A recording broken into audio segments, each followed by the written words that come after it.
Hey friends, welcome back to another episode of Theology in the Raw. Where do I start? My guest today, Daryl Davis, is he's an American R&B and blues musician, activist, author, actor, band leader. He has played with legends such as Chuck Berry, Jerry Lee Lewis, B.B. King, and Bruce Hornsby. He's an amazing musician, and some of that comes out in this conversation. We talk a bit about music, but I am most interested.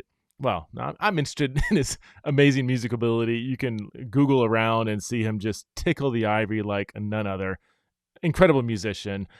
He's probably been most, I guess, known more recently for his interaction with the Ku Klux Klan.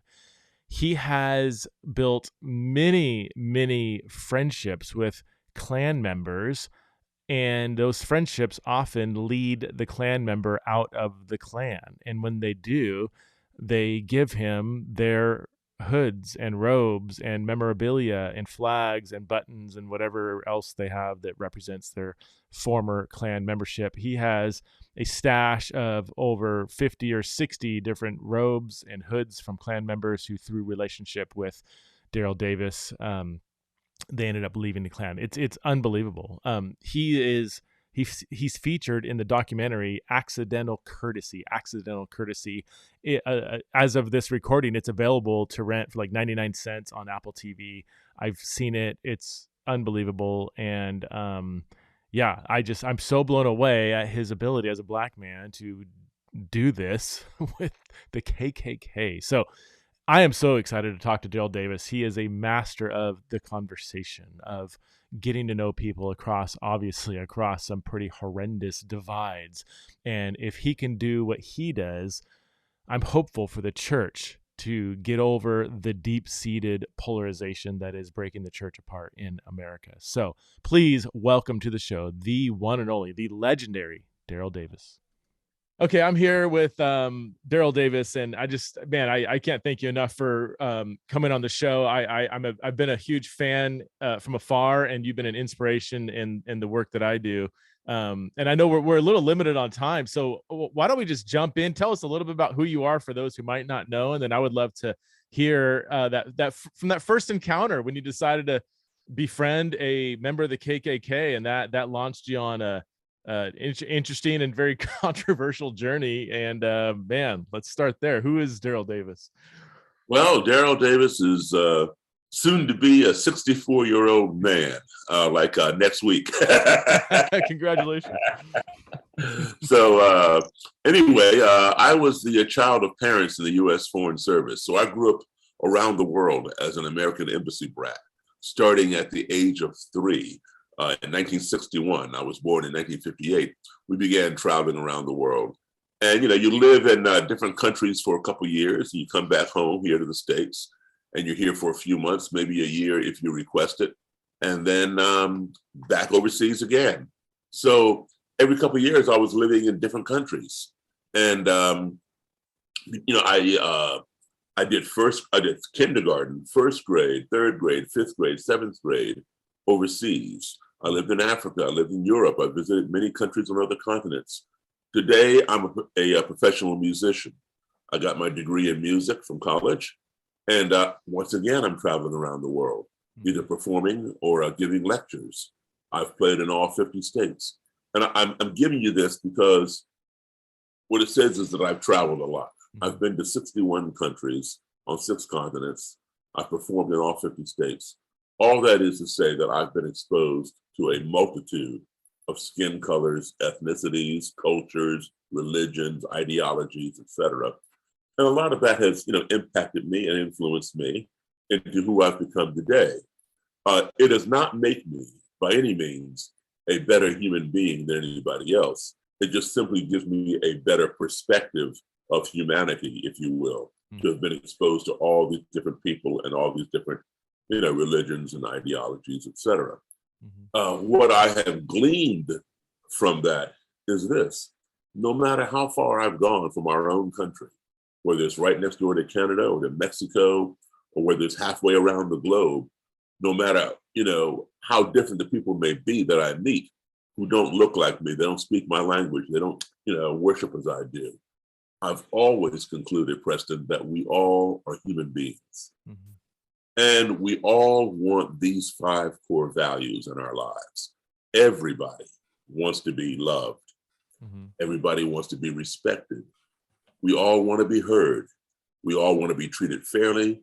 And every one of us wants the same thing basically for our family as anybody else wants for their family. Mm. And if we can learn to apply those 5 core values or any of those values when we find ourselves in an adversarial situation or a society or culture with which we're unfamiliar, and it doesn't have to be racial, it could be anything controversial: abortion, nuclear weapons, global warming, the current war in Russia and the Ukraine, the last presidential election, whatever. You're on one side, somebody else is on the other side. Apply those values, and I'll guarantee the navigation will be much more smooth and much more positive. And so that's how I look at people. When I encounter someone, like you mentioned the Ku Klux Klan, when I encounter a white supremacist, a KKK person, or a neo-Nazi, or the racist next door, whatever, I apply those values. I may not agree with that ideology, and when I say respect, I'm not saying that I respect what the person is saying, mm-hmm. but I'm respecting their right to say it, whether it's my opinion or not. People have a right to express their opinion, so I'll listen, and as a result, that gets reciprocated back to me, and people are willing to listen to me. Because when you come on offensively, people's walls go up, they're ready to defend, their ears are plugged to anything that does not align with what they believe. But you'll find if you listen to somebody, no matter how vehement they may get, and you don't attack them or whatever, you sit there and listen to them, you'll find they're giving you information by which you can turn back on them and combat them with. Mm-hmm. And then when they finish exhausting all their vitriol, they're like, how come this guy didn't push back? What's he got to say? And they feel compelled to listen to you. So now the wall is down and the ears are open. So that's your opportunity to plant a seed. Mm-hmm. And when you plant that seed, you don't go on the attack and attack them. You simply defend your belief and say, explain to them where you're coming from. And when they go home, they have to think about that. And, and in that period of time where things are calm, the rationale begins to set in rather than the emotion that they have when they view you because you're Jewish or because you're Black or because you're gay or because you're white or because you're whatever it is they don't like, and that's when they have that cognitive dissonance where they think, what that guy said made sense. Oh, but he's Black. But what he said was true. Oh, but he's Black. So then they got to decide, do I follow the truth because I know it's true and disregard his skin color and now change my ideological perception? Or do I consider his skin color, even though I know what he said is truth, but keep on living a lie? That becomes their dilemma. Everything you said, I've been reading recently in cognitive psychologists, and everything you said has been proven by psychology. If you come on the offensive, there's a mechanism that the walls go up and they hunker down, and like a scared cat, they defend, they fend, and no real dialogue can happen. But I'm gonna ask you the question: have you learned this just through experience over the years? Because you sound like a cognitive psychologist, but I want to guess that you didn't get this from reading books. You got this from doing it and making mistakes and doing this and doing that. And we're gonna get to some of the unbelievable changes of mind people have had through doing this. Boots on the ground is what I learned from. Yeah. Can you take us back to that first encounter when you had reached out and had a friendly conversation with a member of the KKK? Do you remember that first time? Oh, I do very well. The first time I had a friendly one, yes, absolutely.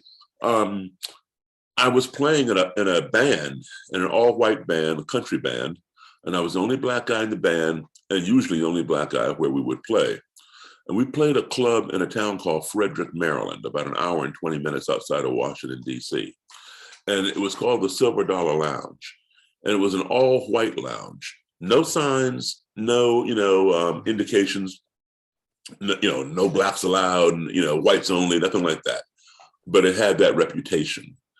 And so you knew, if you go somewhere where you're not welcome and alcohol is served, it's not always a good combination, right? So anyway, here I am in this Silver Dollar Lounge. And, the band had played there before, my first time.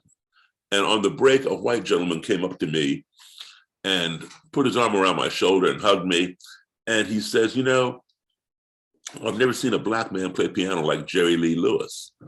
And I was not offended, but I was rather surprised that he did not know the Black origin of Jerry Lee's style, because he was a bit older than me, at least 15, 18 years. And I began to explain it to him that, that style, I learned it from same place Jerry Lee Lewis did, from Black blues and boogie woogie piano players. That's where, rockabilly and rock and roll evolved. And he didn't believe that either.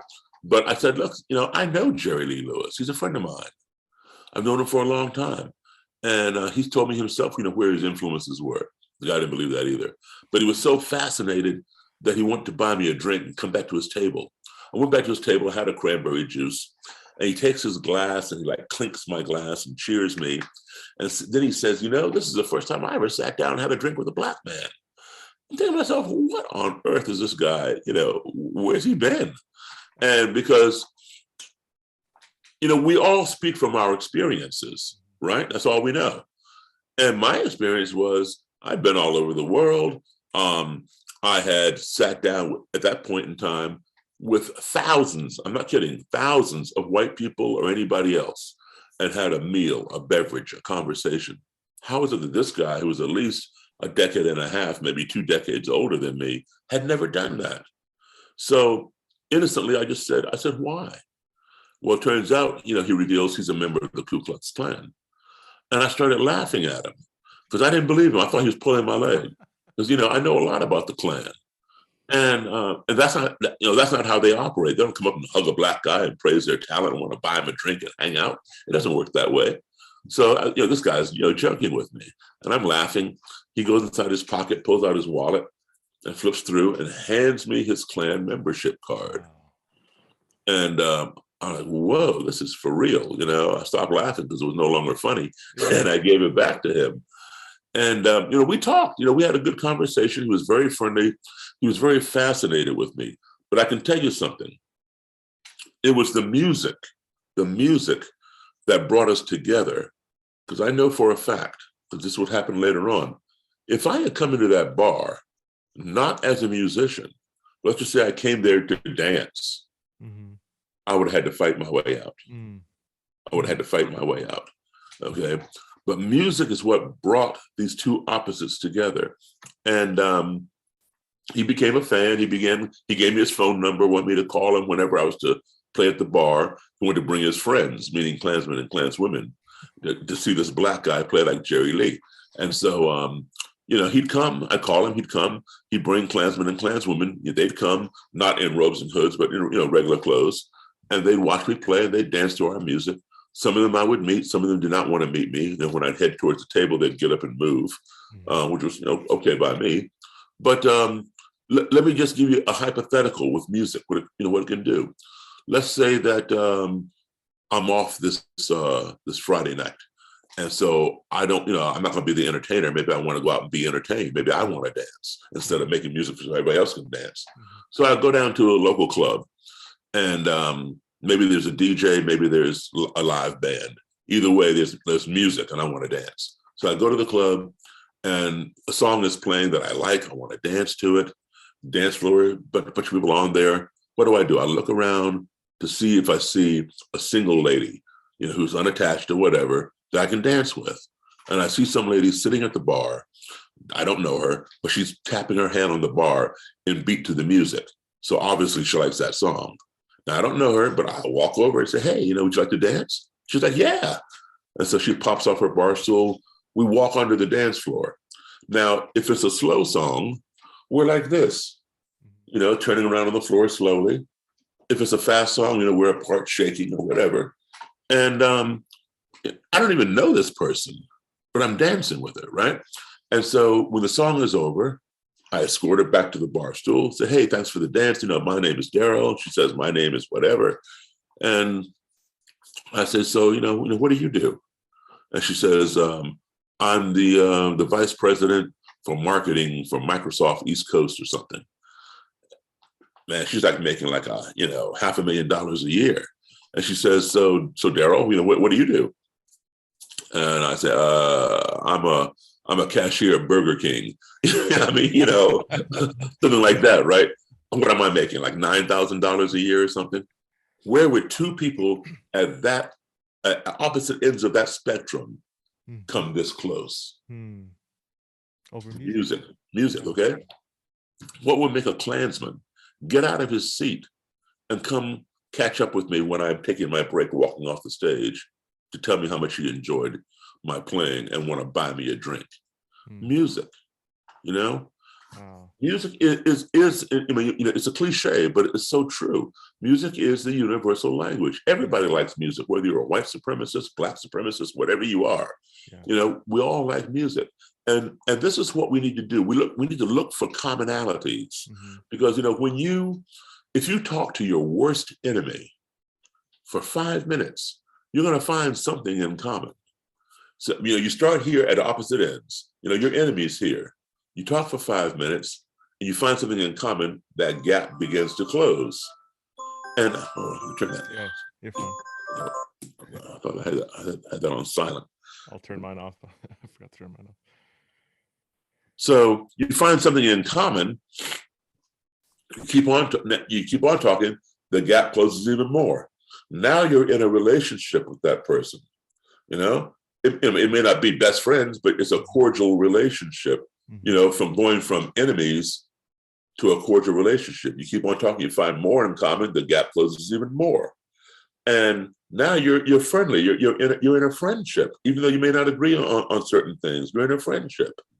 And when you get about here, you've found so many commonalities that the trivial things that you have in contrast, such as skin color, or whether you go to a mosque, a temple, a church, or a synagogue, begin to matter less and less.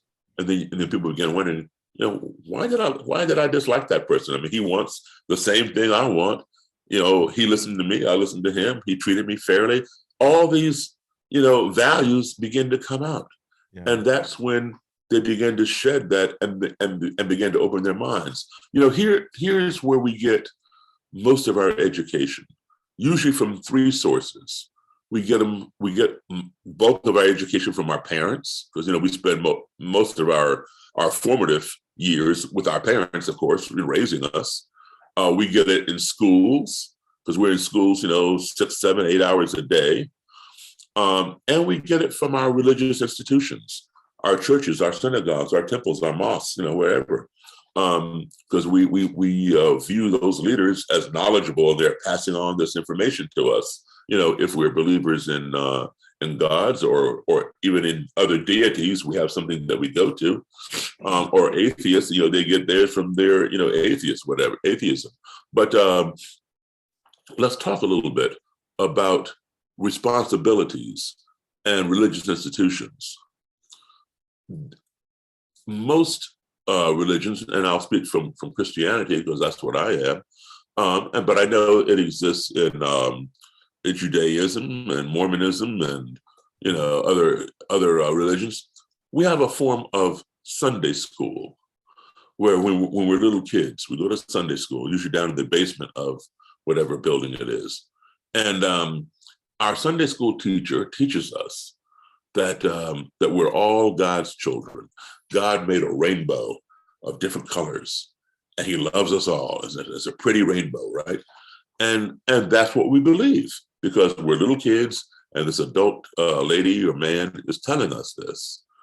And so that's what we grew up believing. And then when we reach puberty, adolescence, whatever, we get kicked out of Sunday school to the upstairs. And now we're in the larger congregation with our parents and other adults, right?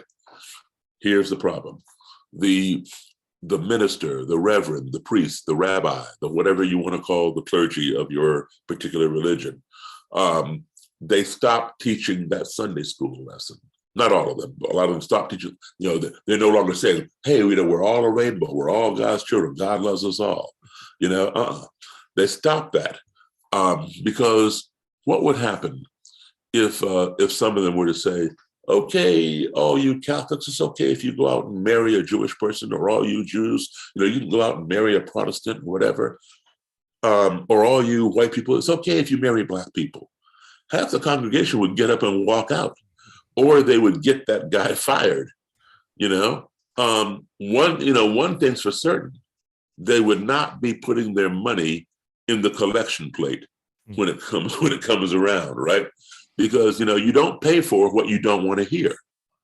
And that, yeah, because when somebody gives a sermon, you try to get somebody who's very charismatic, who can connect, with the congregation, because when that collection plate comes around, you want that money in there. If somebody just, gives a ho-hum sermon, you're half falling asleep, the plate comes around, you put your customary dollar in there or whatever. But if this guy or woman or whoever is saying something that really connects, I mean, you really feel what that message. Say, wow, man, he really told it today. Here's $20, all that kind. The more you appreciate, the more money you're going to put in there. Mm-hmm. And the church, and I use church generically as a religious institution, whatever it is, synagogue, whatever, they thrive on money, because that's what it takes to make it go around, to make it operate. So the more money you bring in from donations, collections, and Christians are supposed to give 10% of their earnings as tithes, to the church. That's who you want in that pulpit, mm-hmm. in order to make your church thrive. All right. Mm-hmm. So if you're going to get up there and start talking some kind of controversial stuff, what do you mean my daughter can marry a Black guy, or my Jewish person can marry a Gentile, or whatever? No, man, get rid of this dude. Because human beings are creatures of habit, not creatures of change. We don't like that apple cart being upset. And so they stopped teaching that Sunday school lesson. And then here's what happens. So now the kid who learned, the rainbow and everybody's equal down in Sunday school, now they're up here, and now they're in high school, and let's say it's 12th grade. It's time to go to the senior prom. And let's just say hypothetically, it's a little Catholic kid, mm-hmm. and his mother says, so who are you taking to the prom? I want to buy her a corsage and get it all right. And he says, well, I'm taking Mary Goldberg. Mary's a nice girl, but what about Kelly McDonald? Well, yeah, Kelly's nice too, but I really want to go, with Mary Goldberg. Well, don't you think you should go with a nice Catholic girl? And yeah, Mom, I mean, that's fine, but I mean, I thought we were all God's children. I mean, we're all equal, right? Yes, we are, but the but comes out. All right, and but is a man-made word. Okay, but it's not a God word. God didn't say da da da da da da. But no. Whatever's in the Bible, there are no exceptions. He was perfect from the word go. It's man who interjects the but in there. And so that's the problem, because the priest, the rabbi, the minister, the reverend, the pastor, whatever you call them, imam, did not continue the Sunday school lesson. Mm-hmm. And that's what needs to be done. In other words, what they did was they put money over morality. Mm. And that's the problem. Yeah. Okay. We need our clergy to step up to the plate and continue that Sunday school lesson. Because now you got these kids confused. You're teaching them one thing in Sunday school. Now, how come that's not taught in Sunday school? That, you need to go out with the same religion that you are, or the same color that you are. Because it's not important in Sunday school, because you're not trying to make money in Sunday school. Those 4 and 5-year-olds don't have any money to put in your collection plate, but the people upstairs in the congregation do. So you want to teach, you want to project to them what they want to hear. That way they give you their money. Yeah, and I'm not saying it's a con game, but a lot of it is. Yeah. And I don't want to paint, religions across the board, with a broad brush. No, there are plenty of people out there who do teach embracing humanity, regardless of color, background, etc., ethnicity, whatever. But there's so many that don't. That's why we have so many divisions. You got, let me put it this way. Okay, so that there have been Black Baptist churches and white Baptist churches. Mm-hmm. Wait a minute, I thought we all were Baptists. Well, we both are reading the King James Bible, right? Why is that? Well, why is there that division? Because back in the day, Black Baptists could not go to the white Baptist church, and even today, there's still a kind of a fine line, even though, they can go there now. So let's say I belong to the Black Baptist church down the street, and I've been going there for 30, 40 years. And right at the other end of the block is the white Baptist church. Never been there. So one Sunday I decide, hey, you know what? I'm going to go check out, the other Baptist service. We all are Baptists, so I was going to go to that church. God loves everybody. So I go to the white Baptist church. And, there are two ushers standing at the door. Hey, welcome. How are you doing today? Here's a program, blah, blah, blah. And I say, hey, I belong to the Black Baptist church, right down the block there. Is it okay if I come here? Of course it is. Give me a big hug. We all are brothers in Christ. Oh, cool. So you look at me and you accept me as your brother in Christ? Yeah, of course. Give me another hug. I said, okay, but would you accept me as your brother-in-law? That might be a little different story, right? Which is, religiously speaking, your bond in Christ runs deeper than your biological. Jesus says, "Who are my brothers and sisters and mothers and fathers? It's all of you who are my disciples." So that is ironic, and I love that you're touching on the church, because I would say, in my experience, the last couple of years, especially, there's so much division within the church on Preston, you're frozen right now, and your words are coming out static. Sorry, yeah. Is it better now? Let me.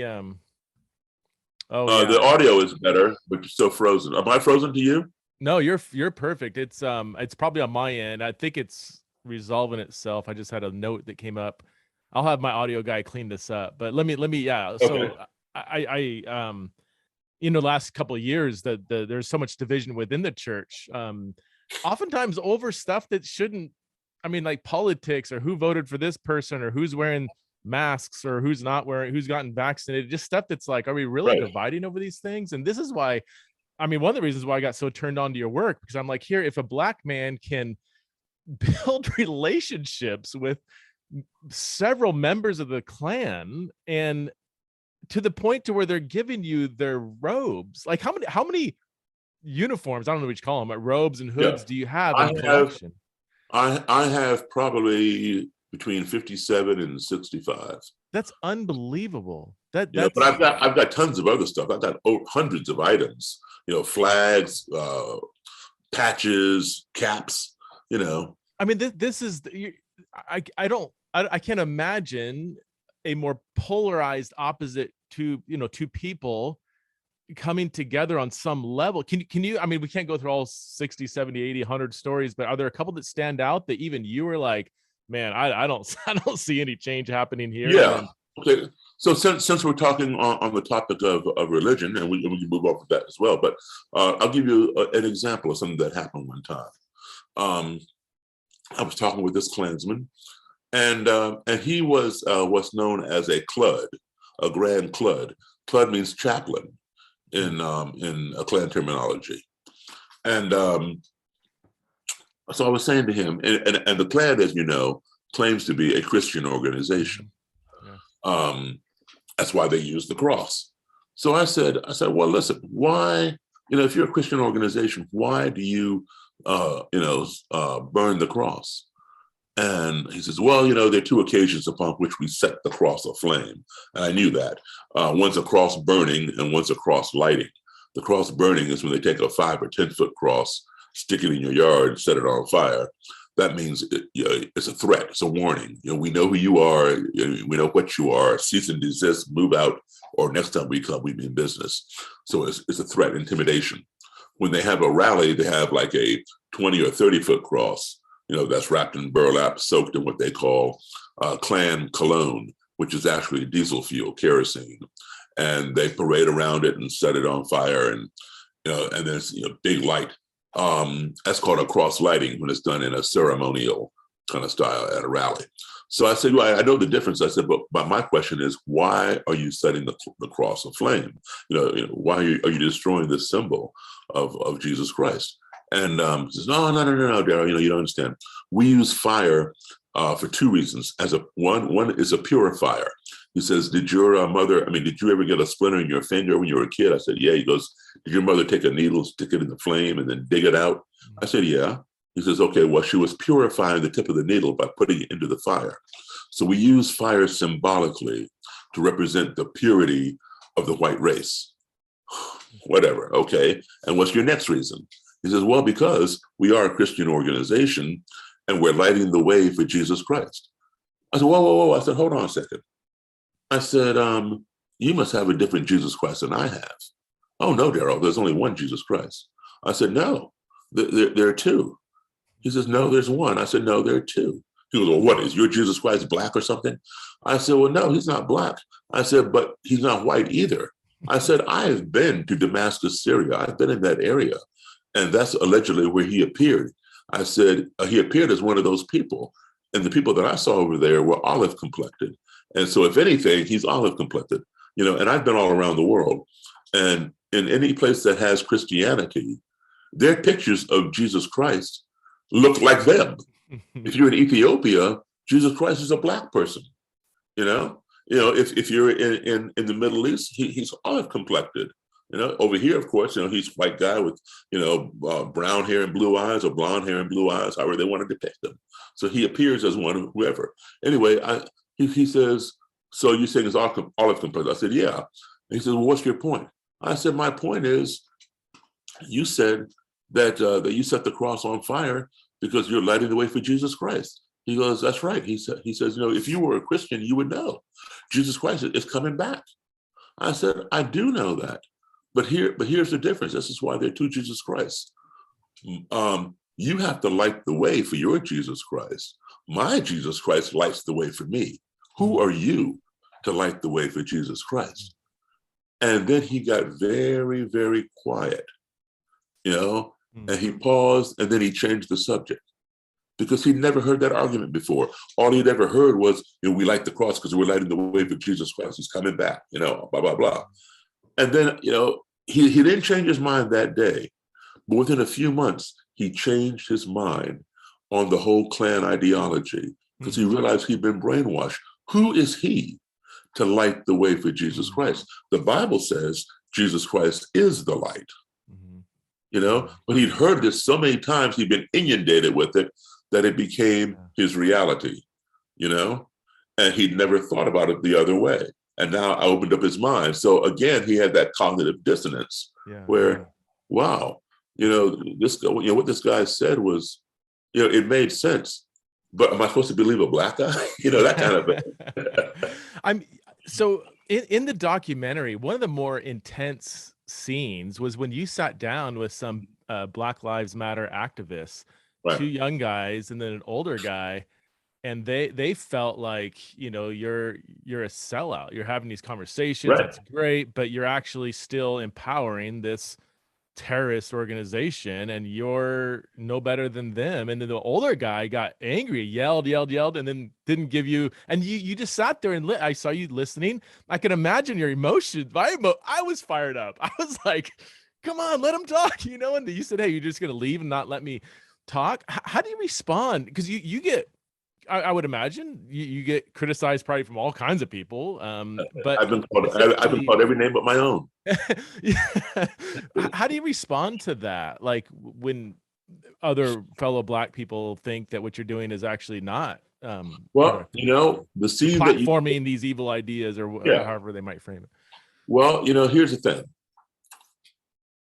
I realize that these people have not had the wealth of experience that I've had traveling, being exposed to these different cultures. So their view is very monolithic. All right.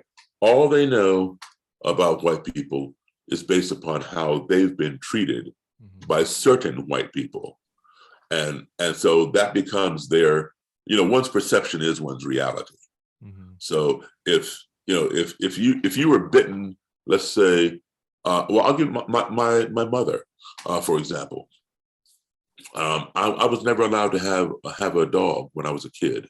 I had one for one day, but it had to go because my mom was terrified of dogs. When she was a little girl, she was bitten. They had dogs at home. My grandfather was a hunter, and he had hunting dogs or whatever.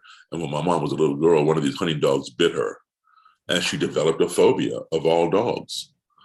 So even as an adult, so when I came along, I loved dogs, but I could not have one because of my mom's phobia.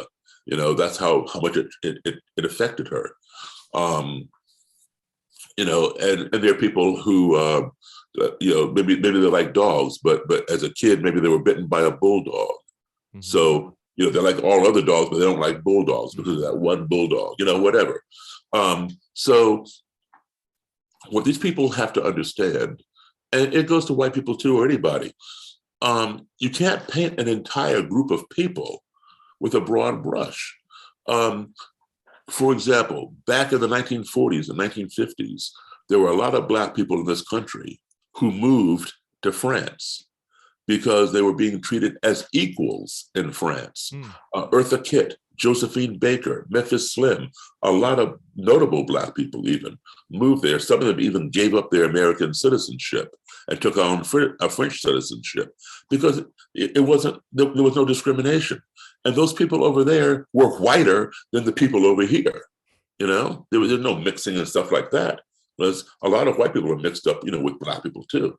Just like a lot of Black people are mixed up with white people from slavery times. All right. So, they don't see that. They don't see that there is a difference in white people. This racism thing was, at the time, was indigenous here, not necessarily in some other countries. Other countries had their own problems, like, say, Ireland, the Catholics and the Protestants. We get along over here, Catholics and Protestants. It's no big deal. Over there, they're at war.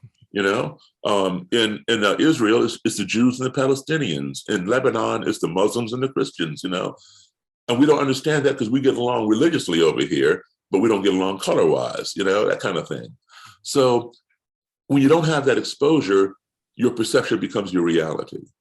So they could not understand how I could sit down with somebody because I've sat down with white people all over the world. I know we can get along. I also know that racism is a learned behavior, and what can be learned can also be unlearned. It may take a little bit of time, but it can be done. And so that's what I bring vicariously to the situation. Now, with those particular people that you saw in the documentary, you only saw 8 minutes. That went on for about an hour. Of course, we could not include the entire hour in the movie. And it almost got to the point of physical violence. Wow. That's why I stayed in my chair. Not that I was afraid to defend myself or anything like that. I knew that if I stood up, then that would be a sign of aggression. We're ready to fight. And I would have to clean house. I would have to hurt people because I'm not going to allow myself to be attacked. I am going to defend myself. So I just, I'm going to sit here, let them get all their vitriol out. Well, almost a year later, they reached out to me and said, hey, we've seen you on TV. We've seen some articles, blah, blah, blah. We understand what you're doing. We don't agree with everything, but we understand maybe we can do some things together. Can we get together and talk? Really? So, yeah. So we got together in Baltimore. We had dinner together. We talked. And we arranged to work to do some things together, and we started doing that. And then one of them, the older guy that you pointed out, he was coming around, and then he fell off the wagon and reverted back to the way he was in the documentary. So it's like an alcoholic. Sometimes they get on the wagon, and then sometimes they fall off. It can happen. But so there are detractors. There are people who support me. But I understand because they've not had that exposure, Yeah. that broad exposure, which ties into my favorite quote of all time. My favorite quote of all time is called the Travel Quote by Mark Twain. And Mark Twain said, "Travel is fatal to prejudice, bigotry, and narrow-mindedness. Oh, wow. And many of our people need it sorely on these accounts. Broad, wholesome, charitable views of men and things cannot be acquired by vegetating in one little corner of the earth all in one's lifetime." Oh my And that is so word. true, man. That Yeah, look it up. is The so Travel Quote, good. Mark Twain. I'm gonna tweet that right after I get done with this. When I listen, so here, at least in the documentary, and I love that you point out that we have snippets and there's a narrative being built and everything, but is it wrong for me? I hesitate even saying this, but I'm just want to be honest. Like when the BLM activists were talking, they didn't sound all that different than the Klans people you were talking to. Exactly. Do you agree? Exactly. I don't want to put words in your mouth. Yeah, no. I'm hearing a lot of separation, and I'm also hearing like, here's how we've been mistreated by this people group. And one of the Klansmen said, I grew up in an all-black neighborhood and I was beat up all the time, and Right. all of a sudden I'd get mobbed by a bunch of them. And it's like, that doesn't excuse anything, but it's like there is at least a story behind where he got to where he was. And the same thing with the activists. There's Trayvon Martin, there's the Baltimore was Trayvon in Baltimore, there's the Michael Brown. I mean, all these shootings, and it's like, I understand they're almost angered towards you. It's like, look at what is being done to our people, and but it just sounds almost similar. I mean, it's exactly similar. It's exactly similar, and that's one of the reasons why I wanted to have some of that in the documentary, because nobody has a monopoly on racism, and it's wrong wherever it's coming from, whether it's this side or that side or some other side. Okay, it all needs to be addressed because it's wrong, and it also shows because. Remember, I went back to Howard University to show people where I went to school, and Black people that support me. Hey, man, I saw you on that, blah, blah, blah.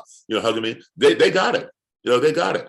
So, because a lot of people who are not around a lot of Black people, for one thing, they think we all think alike, we all look alike, we all know each other. The whole all that kind of crazy stuff. Now, yes, granted, at a time. There was a time when we all did know each other pretty much, within a certain city or something, but we all did not look alike. Why did we all know each other? Because we all had to go to the same school. We couldn't go to the white schools, and there was usually only one Black school and maybe one restaurant where Blacks could eat. So of course we would run into each other all the time. So back then, yes, we probably all did know each other within that city. Unlike white people, because you went to that school, another white person went to that school, et cetera. We didn't have all that. Today, of course, we do. So we don't know each other anymore. But I have my share of Black supporters. I have my share of Black detractors. Mm-hmm. But again, they have not had the experiences that I have. It doesn't make me a better person. Mm-hmm. It just gives me a broader experience than someone else has had. So I realize that. And that's why I don't fly off the handle. Yeah. I'm trying to bring that to them vicariously. But here's two interesting things. One, they criticize me saying, it's not our job to teach white people how to treat us. Mm-hmm. Well, it's not anybody's job except the person's parents to teach their kids how to treat other people, right? So yes, that's true. However, when you have been mistreated for 400 years, mm-hmm. and you're still being mistreated, mm-hmm. maybe it's time for you to change your mind and start teaching people how to treat you. Mm-hmm. So, if you continue to do the same thing the exact same way, you're going to get the exact same result. Mm. So maybe you need to think outside the box. And that's what I'm doing. And anytime you go against the status quo, you're going to get pushback because, like I said, people are creatures of habit, not creatures of change. Yeah. Look at Copernicus, the astronomer, all right? Up until him or whatever it was, there may have been a few more before him, but he was the main one. People believed that we lived in a geocentric model of the universe, which means that the earth was the center of the universe and everything revolved around the earth, right? And he was scorned, he was criticized, he was ridiculed. 100 years later, another astronomer named Galileo took on Copernicus's theory and developed it even more and said, yes, we are not living in a geocentric model of the universe. We are not the center. We live in a heliocentric model, which means the sun is the center of the universe. And Earth is no different than any of those other planets out there. They all revolve around the sun. People told him he was a heretic.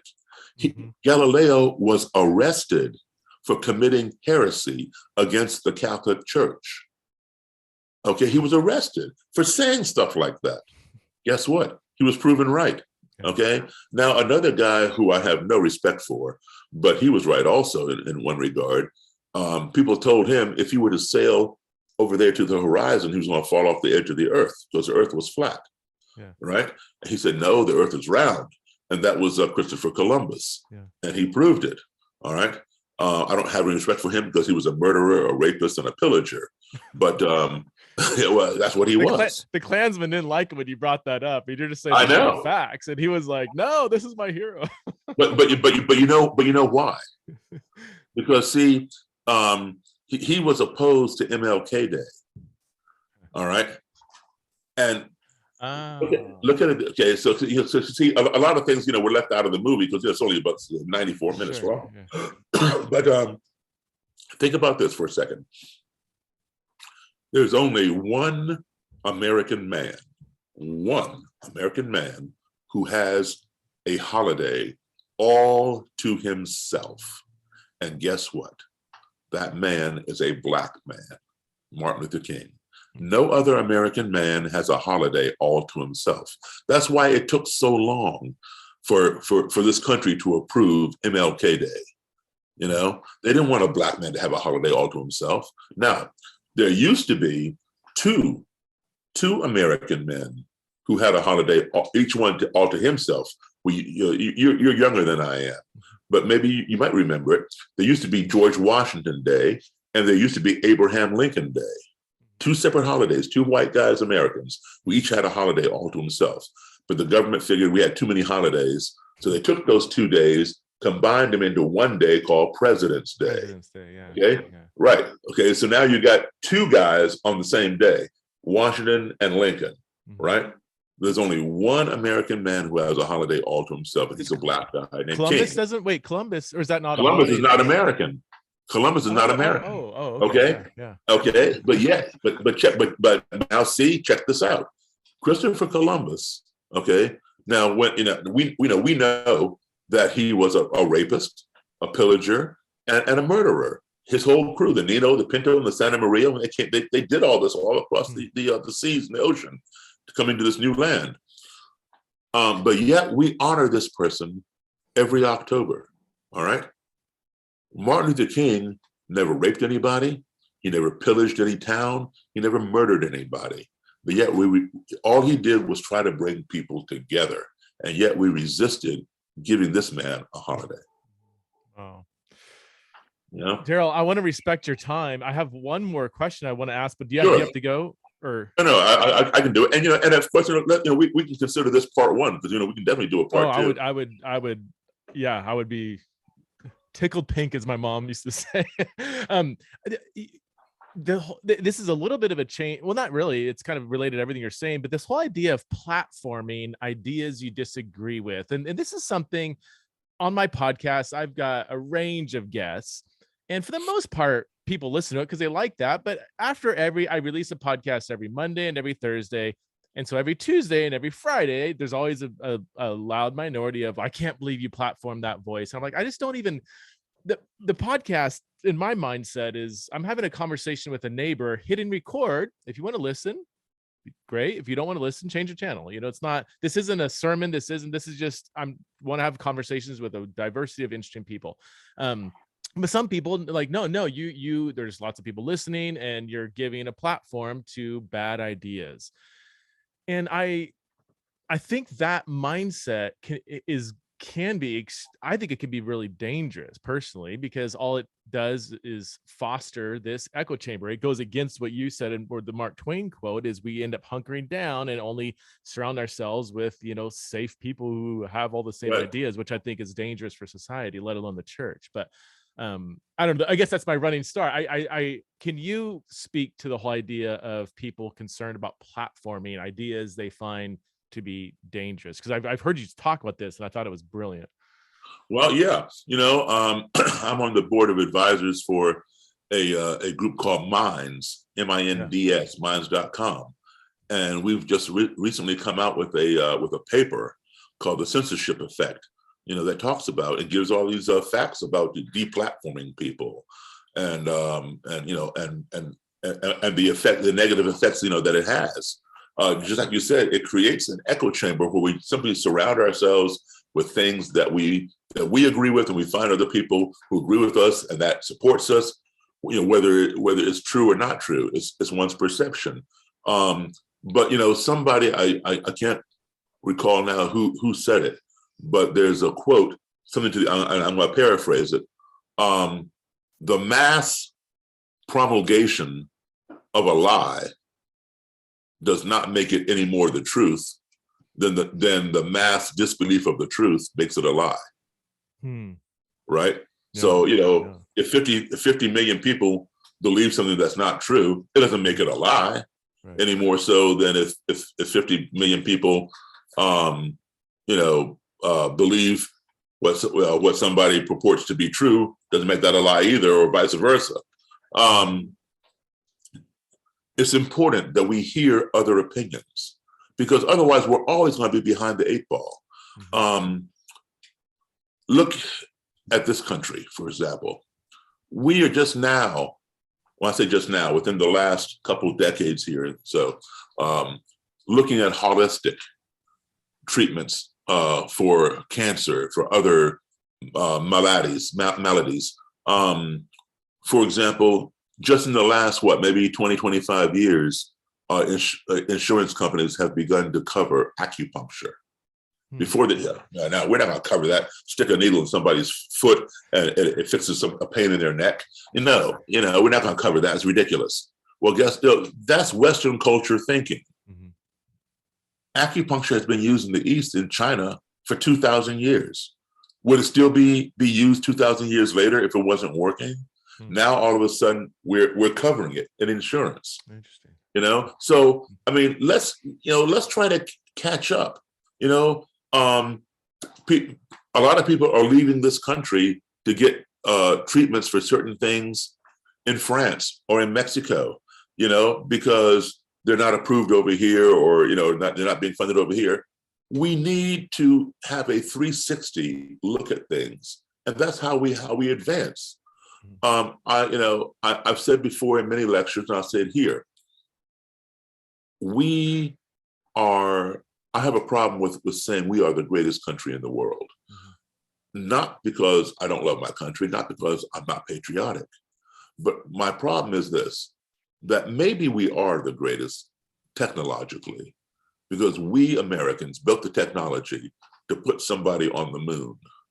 And while Neil Armstrong was up there walking around the moon, talking about one small step for man and one giant leap for mankind, we were able to talk to Neil Armstrong via satellite radio phone, live, all the way from Earth to the moon. We invented that technology.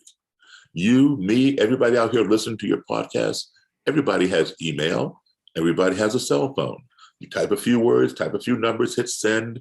You're talking to people in the state right next door, or all the way across the country, or over in Europe, Africa, China, Australia, wherever, right? We invented that technology. How is it that we as Americans can talk to people as far away as the moon, anywhere on the surface of this planet, but yet so many of us have difficulty talking to the person who lives right next door to us because of a different skin color, because of a different religion, a different persuasion, a different whatever.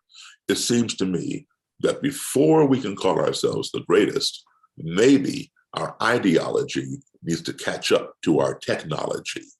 And once we get them both up there, then we can truly brag, because our technology is moving light years faster than our ideology. You know, we're stuck back in 19th century ideological, values. And, we're already in the 21st century, and we're concerned about the color of somebody's skin, or whether I want to hire a female or not for this position, because, she's probably not as smart as a male. Ridiculous stuff. That's why I say our ideology needs to move a little faster, like our technology is moving. Listen, we talk about third world countries. I know I've been to a lot of third world. I've lived in third world countries. A lot of third world countries have female presidents, female prime ministers. How come we never had one? They're more concerned about the qualifications of the individual leading the country. We're more concerned about the gender and color of the person leading our country and their religion. You remember? Well, you don't remember because I have to say you're a lot younger than I am. Not that I'm old, you understand. But, but when John F. Kennedy was running for president, Catholic, yeah. Oh man, and even recently, when Mitt Romney was running, Mormon, come on, we want somebody who's going to run our country. That's what we want. So maybe we're the third world country ideologically, where people in third world countries, they've gotten beyond that. We got a female president, we got a female prime minister, we got this, that, and the other. Maybe we need to look at some of that and catch up. We live in space age times, but there's still so many of us thinking with Stone Age minds, and that's got to stop. Daryl, that's a great word to end on. I've taken you over the time. I know you probably have a lot of maybe some gigs to go play at.